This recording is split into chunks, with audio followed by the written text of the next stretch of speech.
Bonjour à tous. Aujourd'hui, nous allons vous parler du pourcentage d'écart.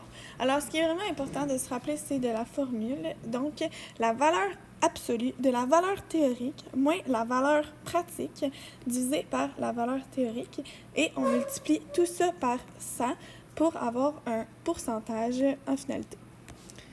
Alors, ça sert à quoi le fameux pourcentage d'écart? Alors, ça sert à déterminer la fiabilité de nos résultats en se comparant à la valeur théorique.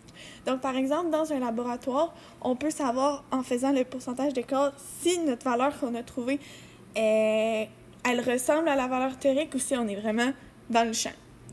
Ce qui est important à faire attention, par contre, c'est que ça peut sembler banal, mais des fois, on essaye de le trouver malgré tout, mais c'est impossible à calculer le pourcentage d'écart si on n'a pas la valeur théorique.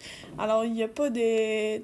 On ne peut pas calculer le pourcentage d'écart sans avoir la valeur théorique. Alors, en finalité, ce qui est vraiment important de noter, c'est la formule afin de l'utiliser dans les labs quand on a la valeur théorique pour savoir si nos résultats sont laboratoire, nous avons été donné la valeur théorique de moins 601,7 kJ par mol. Après nos calculs, nous avons conclu que notre valeur pratique était de moins 573,8625 kJ par mol. Donc, pour calculer le pourcentage d'écart, nous allons utiliser la formule que nous avons utilisée plus tôt. Donc, on va commencer par la valeur théorique, qui est de moins 601,7 kJ par mol, moins la valeur pratique, moins 573,8625 kJ par mol, divisé par la valeur théorique. Encore moins 601,7 kJ par mol.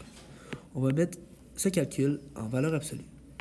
Ensuite, nous devons multiplier ces résultats par 100 pour trouver un pourcentage. Ces résultats nous donnent 4,63%, ce qui est un excellent